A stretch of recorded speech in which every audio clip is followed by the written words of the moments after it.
Thank you very much, Mr. Hill, Dr. Benz, Mr. Parton. I suspected that the introduction may be Germanic, but it turned out to be excellent, and now I have to give a better speech than the introduction. You have put me at a disadvantage. Before I begin my remarks, and my remarks about my remarks, allow me to take a moment to introduce the woman who has been my life for just over 20 years, my wife, Vicki, in the back.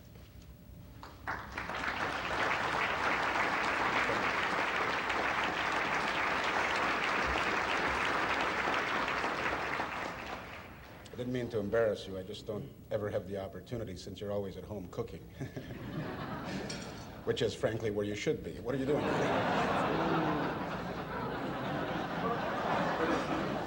See, that was for the students' sake, because I say things about my wife in the classroom all the time, and they claim that I don't have the courage to do that in public, and I just did. So there you go. Where do I, should I just get a room tonight somewhere? The other woman in my life, I have three actually. The second is here, the third is in school. The second is not a particularly useful human being. She's at Ashland High School part of the time, and at the other part here at the university taking a few classes. I try to persuade her to study politics with some very serious persons that you could find at the university, but she decided against that, perhaps because she knows me too well, and she's studying things like botany and biology and so on. Please allow me to introduce my 17-year-old daughter, Emily.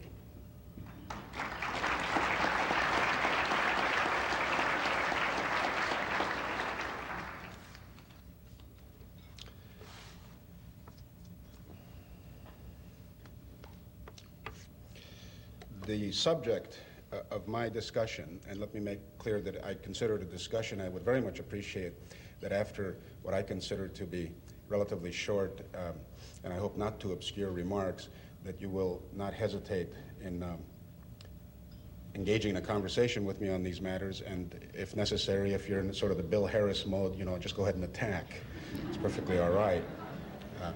And I of course say that to the students as well as to everyone else.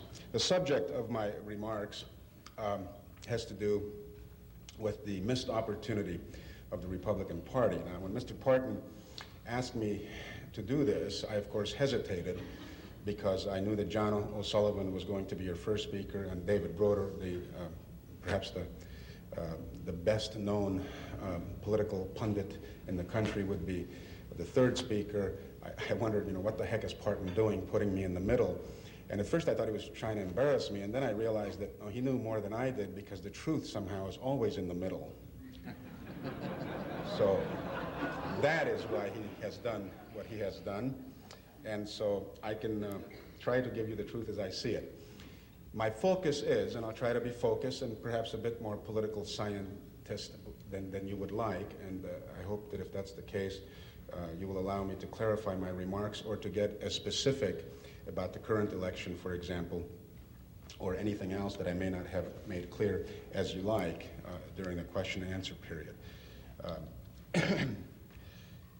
The question is, what is this missed opportunity that I'm referring to? This was a topic that I assigned to this some months back because I knew that the Republicans would miss the opportunity, you see. And indeed, I think they have, not because they are necessarily going to lose the election, that's a different issue, but because they will have and are and apparently will continue in this election process, miss the opportunity of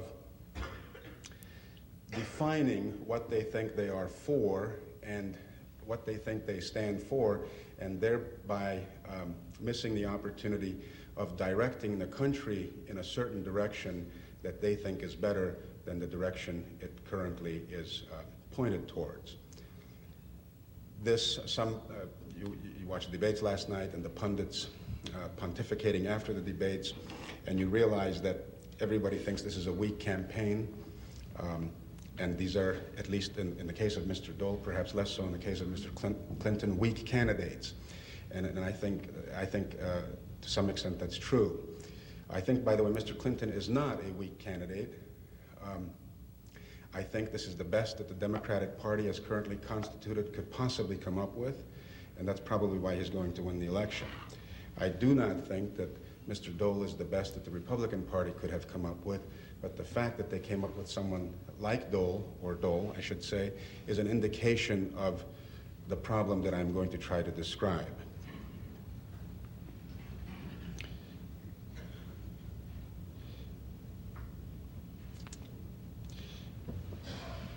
The way we have come to understand American politics, certainly in my generation, and it's certainly the case, I think, since really the mid-30s, is something like this.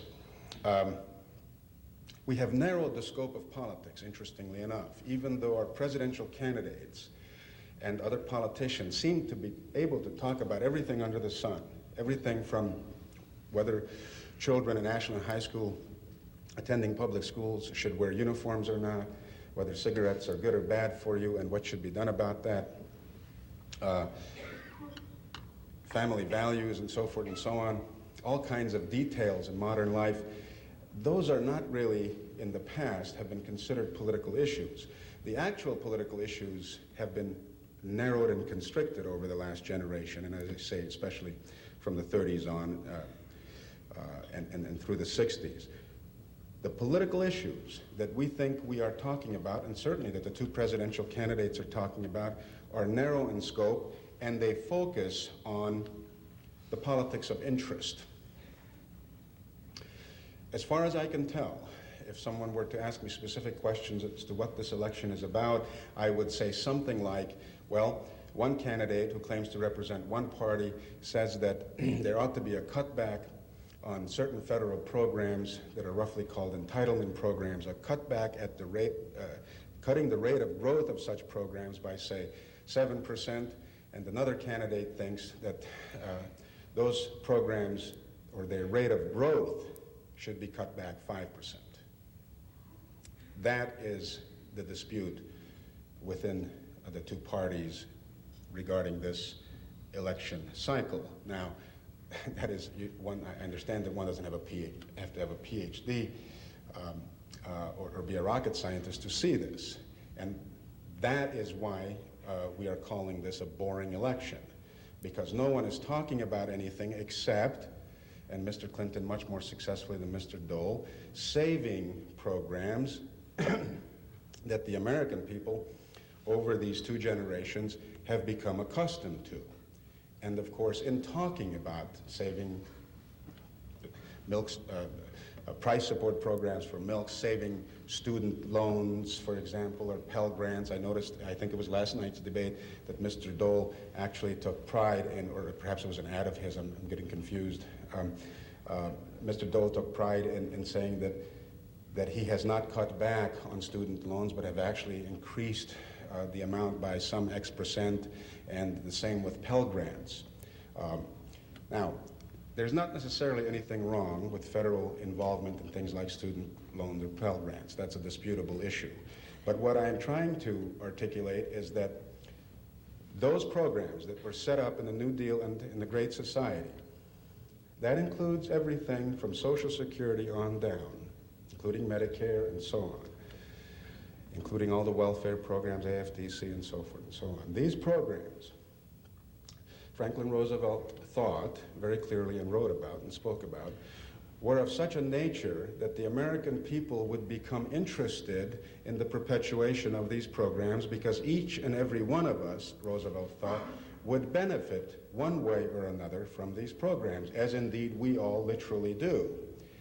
And so once you establish these programs that, in his understanding, make the American people more secure and therefore more free,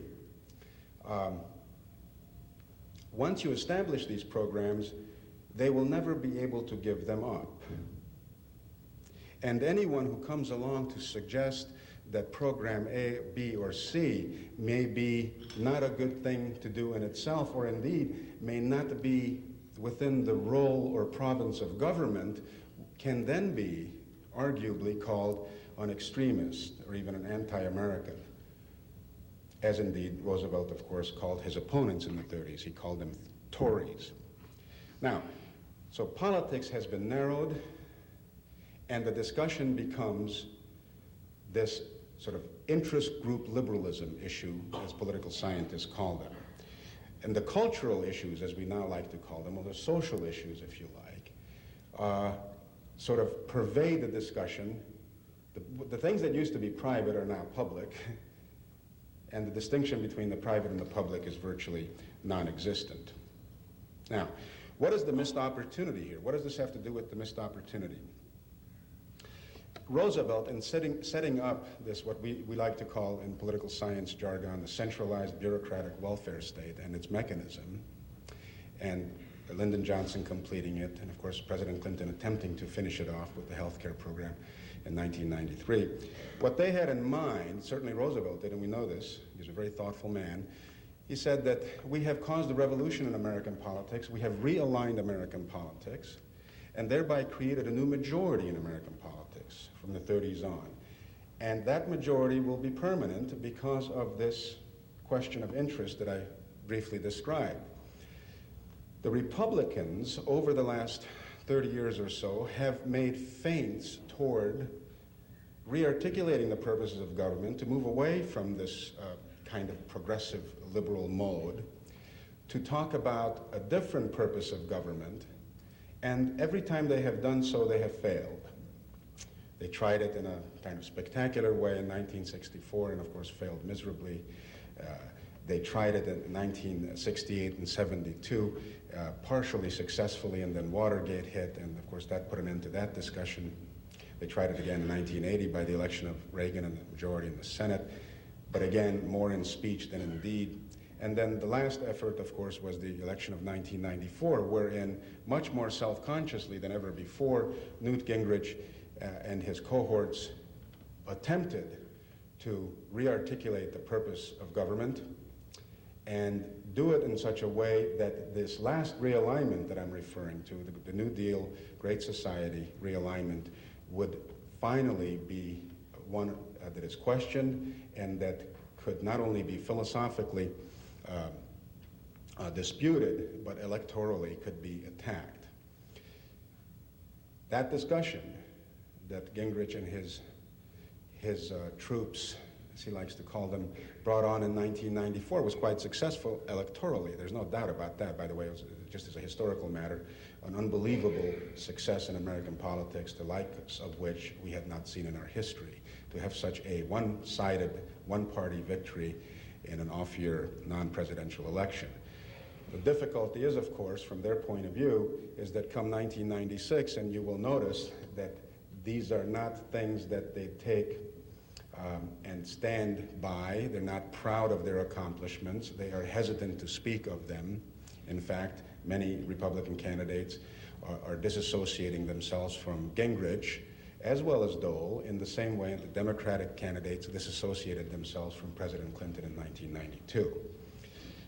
What the Republicans have not done is to create another majority in American politics. The last majority created in American politics was the New Deal majority, capped off by the Great Society. Now let me try to explain this. This is, I think, a difficult concept, but I think it's true. It's not original with me. And I think it explains a lot. You see, we don't, the way American politics has always worked is we don't have a majority on one election and then have another majority in another election. That's not the way we do things. And even if it seems to be the case, it's not meaningful. Why is this? I think you know what I'm talking about. It is because, and this is why, by the way, we only have a two-party system, which really turns out to be, and I'll try to explain this, a one-party system. And I don't mean anything disrespectful or disingenuous in saying that. It's a good party. It's an American party. But it's a one-party system, except occasionally, about 3 times in American history, it turns into a two-party system for temporary periods. The last such period was in the 1930s, when the Democrats, who have, as you know, had been at a massive disadvantage since the Civil War for obvious reasons, and had been a minority party until the 1930s, that's a long period of time, right? Crafted a new majority that stood for different things entirely than what they had stood for previous to that moment. They, in effect, in the 1930s, as Lincoln and the Republicans did in the 1850s, by the way, which was another realignment, they refought, the Democrats of the 30s refought the American Revolution with the Republicans in the 1930s. They re-articulated the meaning of the American Revolution, nothing less than the meaning of equality and liberty, and indeed of constitutional government. And their arguments won. Now, if you're opposed to that view, you can say, well, they only won because of the Depression or something like that. That's irrelevant. The fact is, they won the argument, and they won massively electorally. Thereby, they created a new majority, literally.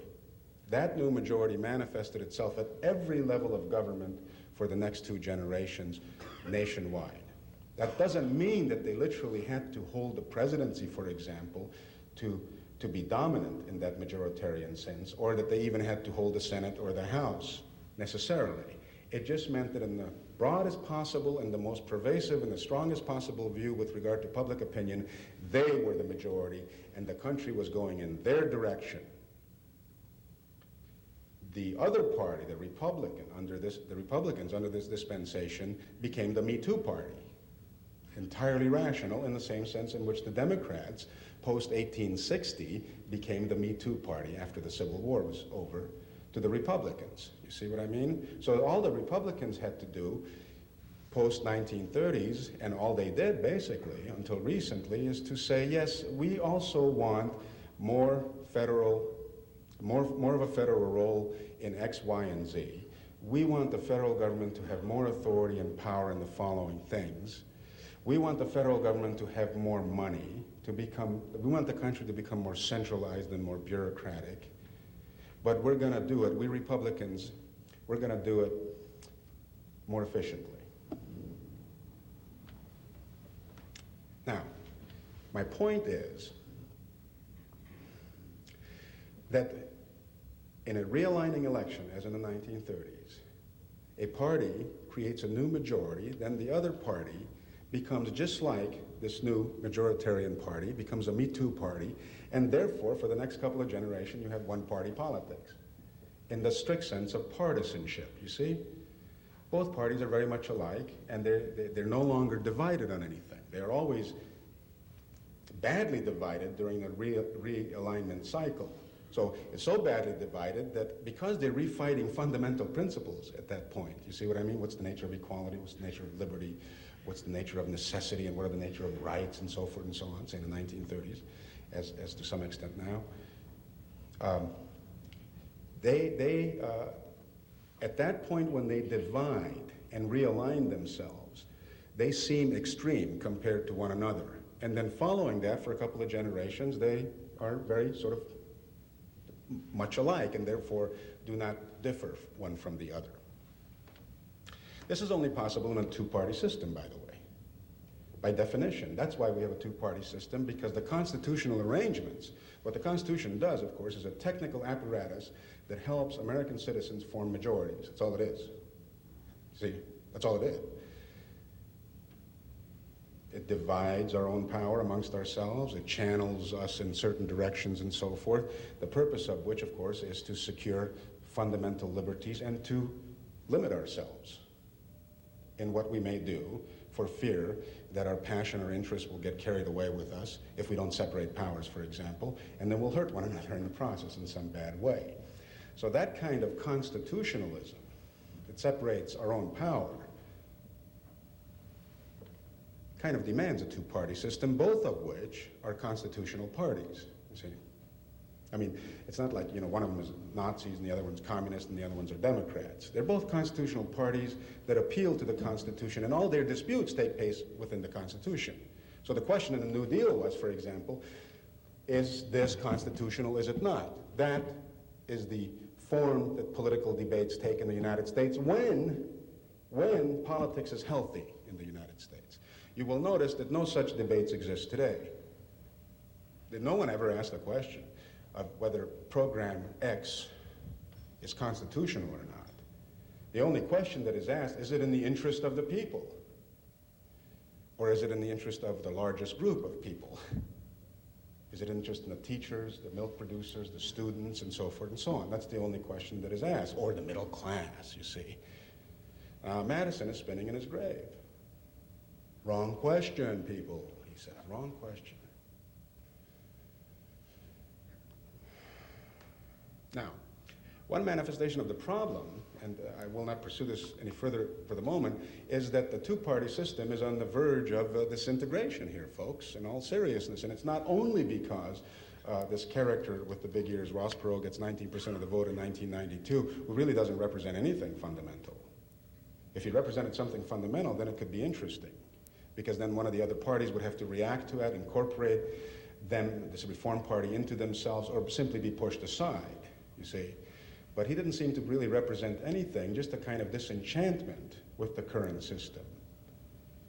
Now, the fact that he may do much less well in 1996 doesn't mean that the two-party system is not in jeopardy. I believe that, in fact, both parties are teetering.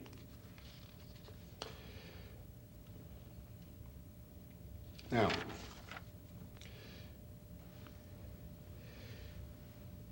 the question, it seems to me, is that the opportunity that the Republicans have had during this cycle is to act more courageously according to principles that they claim to have stood for, at least occasionally over the last number of years, and certainly in 1994.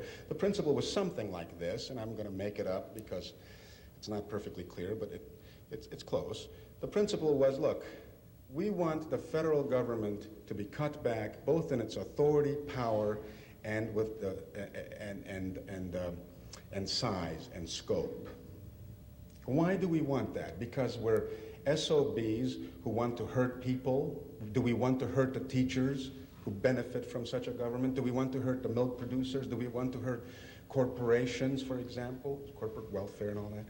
No, that's not why we want to do it. We, the Republicans, started arguing, want to cut back on the size and scope of the federal government because it has grown by leaps and bounds and to such a size that it is actually beginning to have a detrimental effect on our capacity to govern ourselves. Now, what does that mean? Well, again, Jimmy Madison doesn't need an explanation on this, but I guess we do, the Republicans should have said. And what that means is that we are proud. We are human beings and Americans. And what that means, at least in large measure, is, thank you very much, we are capable of ruling ourselves, both in the personal sense of self-rule, of ourselves individually controlling our passions and moderating our interests, and indeed, as a community, as a nation, we are able to do that. And let us do it. Give us the opportunity to do that, because you keep throwing these programs at us, and indeed it seems to be in our interest to participate in these programs, on the face of it, immediate interest, but it turns out to have these kinds of consequences, like the AFDC program, and no doubt others can be cited, wherein, as a result of being habituated to pursuing our immediate interest, we fall into a certain kind of behavioral pattern in which we become less and less independent than we should be as a self-governing people under a constitution that we ourselves wrote and we ourselves approved of, that forces us into a certain direction which traditionally in American history we have called good, just, and moderate. But that was always focused on our capacity to govern ourselves. So if we cut back on the size of the federal government, if we feed it less by cutting back taxes and so forth, then the following kinds of things will start happening. Not tomorrow, and they'll start tomorrow. They won't really happen for many years, indeed, in some cases, generation, wherein self-government will be on the road to being reestablished in the country. And that kind of dependence on government, especially the federal government, will begin to wane. And we will become, therefore, more independent. And, of course, that will mean, and this is why it's not being done, because it's a very difficult job, that will mean that things will become a little bit more difficult than they had been in the past. Now, that's the trick to it. That's why nobody tells you this. See, that's why the Republicans seem to lack courage. in articulating this, because when it comes down to the nub of the matter, we're going to have to say to ourselves, and I've seen this in practice up at the center. We have had many seminars and colloquia on these matters for local, state government officials, for example, on the welfare issue, and many things have struck me, and it's true, by the way, of Republicans as well as Democrats, is they'd really rather not have the power and authority returned to them that they once had and now the federal government has, because it's a bit of a burden. I've heard pastors talk like that. For example, with regard to welfare programs, what if the federal government no longer does what it does in the welfare program? Should we, at this particular level, at this particular local community, put more of our efforts, voluntary efforts, I'm not talking about taxes and so forth, serious voluntary efforts to do the following thing? And everybody goes, oh my gosh, you know, a little more work than I'm used to. Of course it is, because you're not used to any work on the matter, is my response. What you're used to is putting in your, few cents, sending it to the federal government, and you assume that some technician with a bachelor's degree from Carnegie Mellon or something like that will redistribute those funds the way they ought to be redistributed to those who need it. See? And it's easy for us as citizens to let someone else do that for us instead of taking the responsibility ourselves at the local level. Now, having said that, it perhaps, and I must conclude soon, not yet, don't panic. Having said that, it becomes a little more obvious, I think, why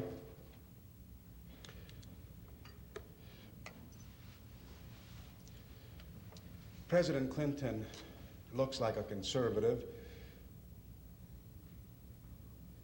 and Senator Dole looks like a liberal. In other words, we're confused, and of course the confusion is intentional on their part to the extent that they have an understanding of these matters. And I certainly, Mr. Clinton does, by the way, in my judgment. I'm less certain of Senator Dole. I say that with due respect. In other words, Dole, for example, has gone around the last couple of weeks. He's looking for, straws that are going to break the camel's back and all that sort of thing. So he's trying things, and he's listening to his sort of public opinion gurus. Presidential candidates used to have advisors. Now they've got these people who do scientific public opinion surveys. Another manifestation of decline. And they tell him, well, call him a liberal. Call this guy a liberal, and everything is going to be fine.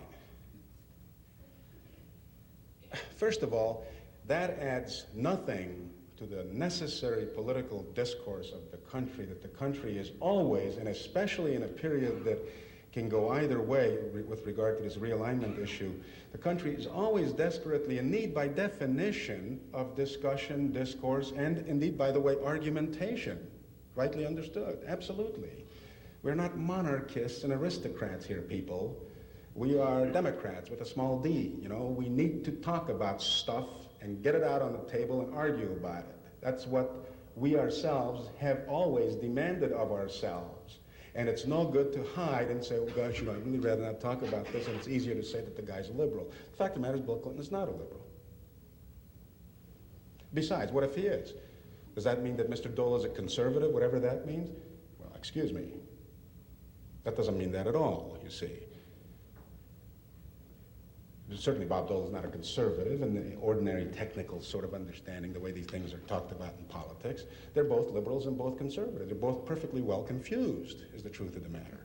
Now, to the extent, I say this with respect and honestly, look, to the extent that the difference between what you and I call liberal and conservative has to do with this sort of New Deal, Great Society stuff, to the extent that to be a conservative at least means you're opposed to the continual centralization in power in Washington, then you can say, okay, Dole's a conservative, but so is Clinton.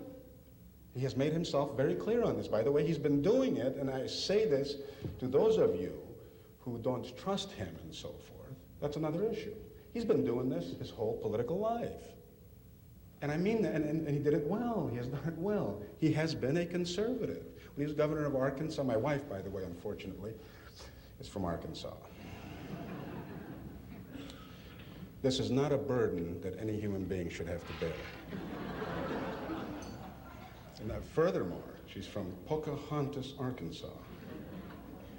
I am not joking.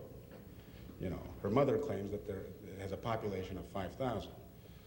My question to my mother-in-law is, of what? I'm sorry, honey, I just couldn't resist that. It's so good. Bill Clinton said he was a new Democrat. He said he was a moderate Democrat. He said that when he was governor of Arkansas, and in many cases acted accordingly. And we have to take him at his word and at his actions. Discussion over. So if you want to call people names, that's fine. I do that all the time, right? I understand that you had a meeting with Gorbachev, by the way. Yes. Yeah, that's very interesting. A private meeting? What did you talk about? You know, what you had in common? 2 failed presidencies, or what? I have tenure. We talked about tenure a lot. Okay, now back to the unserious matters. You can see the confusion that this is bringing. And you can say, oh, well, it's better than both parties being extreme. No. From the point of view of this realignment majority, of course, if you question the basis of that majority, in this case of the New Deal progressive liberal dispensation, you are by definition, from their point of view, an extremist, of course.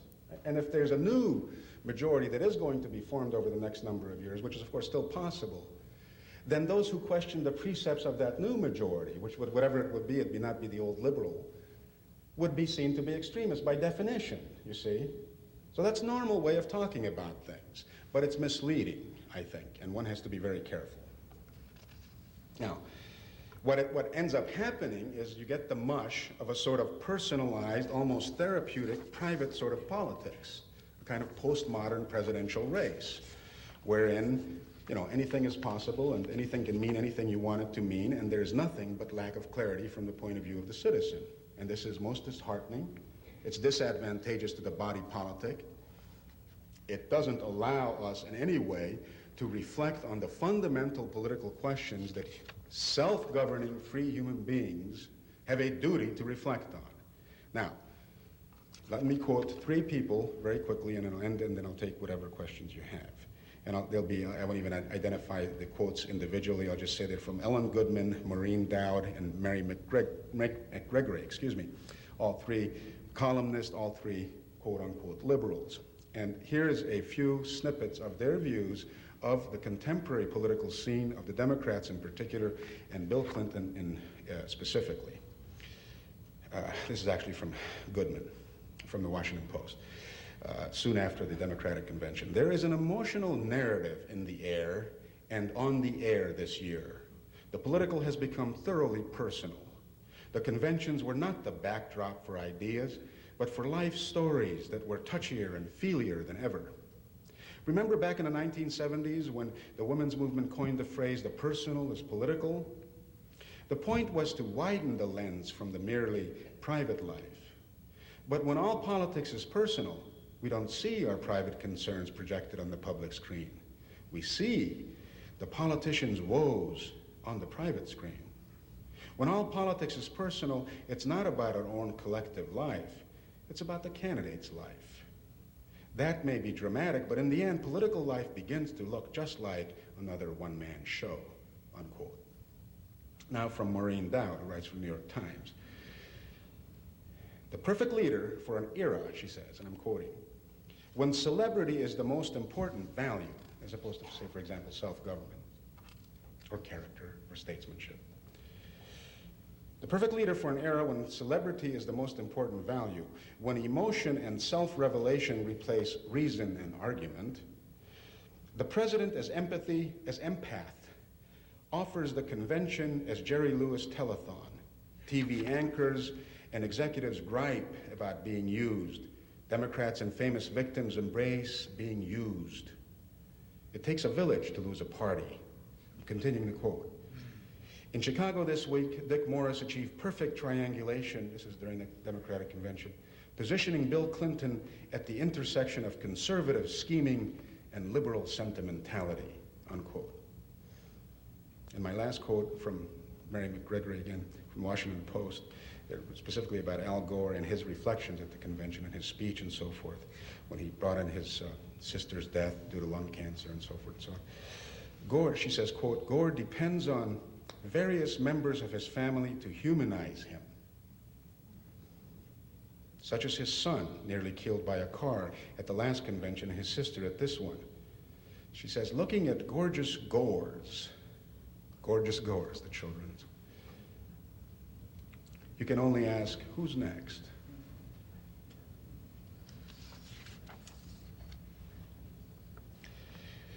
Now, she says, Dowd, continue another quote, she says, Bob Dole should really say the following to continue this sort of personalization. What really Bob Dole should say, or really did say, she claims, is, quote, elect me because I come from a tougher, finer, more self-sacrificing generation. Elect me because I'm old enough to remember an America of ice cream socials and leaving your door unlocked and beating the Nazis. Elect me because our best days are behind us. To which, of course, President Clinton says, we're going to build a bridge to the future, etc. Now, and he then, of course, trivializes politics by talking about, everybody has a right to a college education, and, he wants an America where, he wants America to know that he's for education, for example, for families, for economic growth, for working hard and playing by the rules. He's for hope in America, and by the way, for a few small but choice federally supplied goodies for everyone. Now, it's not a bridge to the past that the candidates for the presidency should be talking about, if they're interested, and as they ought to be, as good partisans of the Constitution and of their own parties, of forming a new majority. They shouldn't be talking about a bridge to the future. It's meaningless. They shouldn't be talking about a bridge to the past. That is also not very meaningful. They should be talking about a bridge to the Constitution. They should be talking about our more fundamental flaws that we reveal to one another on a daily basis, and how they may be addressed not only through policy of creating new systems and programs, but how those things may be addressed by ourselves as fellow citizens. That's what they should be talking about.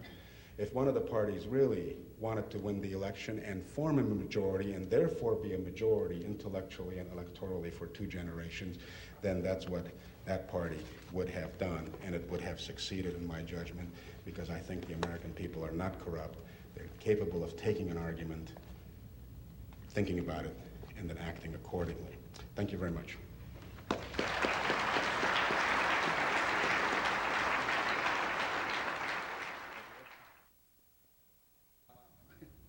Well, I think the news media is sort of a manifestation of the worst and the pettiest within the American body politic. I think it's extraordinarily superficial and silly at best. At worst, it is, of course, completely one-sided. I mean, I'm offended by it personally. I'm going to tell you. I watch the debates. I don't think the debates are any good. Never mind that. I have my opinions on it. I watch the debates. I'm a citizen. I vote. After the debates are over, I don't really want to hear person X, Y, or Z tell me what I just saw and tell me how to think about it. I don't know about you people. I take that personally. I mean, my wife does that to me, but, that's a different problem. Sure. I mean, look, don't misunderstand me. It's very important who becomes president, still, despite the fact that the importance of it is not clear as I've described it. Absolutely. There's no question about it, and that's why I'm going to vote. But what I'm saying is that it's kind of too bad, That's sort of that should be a 3rd or 4th consideration in our vote and in our discussion. And you notice that that's not something that people talk about. You see what I mean? We need to talk about things. Why do we think that Mr. Clinton would appoint these kind of judges and Dole would appoint those kind of judges? And of course, we're sort of right on that. We do it on the basis of sort of, bad word here, and I don't mean anything by it but this. We do it on the basis of character. Something about both political, moral, intellectual character of each and what they sort of stand for. But we're divining that out, We're using divining rods to find that out. You see what I'm saying? That's what I'm criticizing. Of course it is important. It is, by the way, massively important. I mean, it's very important. Please. Well, wait a minute. Before you ask a question, let me respond to your statement. You know how I vote. What? You know how I vote. That's not the question here. And I think, by the way, both you and Dole are wrong in thinking that the so-called independents are the ones who decide the election. Absolutely wrong. Ronald Reagan, now let me explain. Ronald Reagan got 92% of the Republican vote in both his tries. George Bush got 91% in 1988 from everything that we know. In 1992, George Bush got 73% of the Republican vote. In 1996, what percentage of the Republican vote do you think Bob Dole is going to get? And so therefore, if he's getting somewhere under 90% of the Republican vote, maybe he ought to be talking to his Republican base instead of talking about quote-unquote independents and Reform Party voters. That is not only a strategic, but a deadly tactical mistake on his part and the Republican Party's part. That's my view on that. I hope that was clear. Okay, I would admit to you that I to work with. That's right, and you know, I think you're absolutely right. I mean, it's an outrage for him to claim, please stay. It's an outrage for him to claim that he's simply a conservative. I mean, what he tried to sort of nationalize 17% of the American economy his first 2 years. By the way, he couldn't do it with a Democratic majority in Congress, which is kind of interesting. You have to sort of pay attention to that. So you're absolutely right. Yeah, I have no problem with that. But on the other hand, you know, you have to sort of have a sense of what the Democratic Party is doing, which, by the way, was on the verge of dissolution by 1988, 89. And it's trying to redefine itself, and it has been since the mid-'80s. Jimmy Carter, our last Democratic president, was neither a conservative nor a liberal as ordinarily understood either. He tried desperately to be a conservative. I mean, remember, the so-called Christian right in politics today came into politics with born-again Christian Jimmy Carter at Jimmy Carter's side in the 1976 election. That's the latest manifestation of Christians in politics. That's how it began. And of course, Mr. Carter sort of turned in a different direction and or was sort of imperfect from such a born-again Christian's point of view, and then they started leaving him, and then by 1984 ended up in the Republican camp by and large. Thank you. You know, I was just thinking in those Democrats combined. Yeah, but see, I want to make I understand, but I want to make sure you understand me. That's a bad thing. You see, and I'm serious about that. You know I'm a Republican, it's no secret. It's not only a bad thing for Republicans, it's a bad thing for the country. That, the fact that there are, and there have been for approximately 20 years, more independents registered or not registered as Republicans or Democrats, is a very bad sign. And that's one of the reasons that this realignment cannot take place. The only way to pull those people in is not to beg them to vote for you, for personal reasons or because you are an extraordinarily decent human being. I mean, by the way, I think Bob Dole is a gentle man in the best sense of the word, period. And I would allow him to take care of my daughter for as long as he wanted to. Don't misunderstand me here. But he hasn't given us reasons to become Republicans. And I think that is not only to the disadvantage of the Republican Party, but it's to the disadvantage of the nation.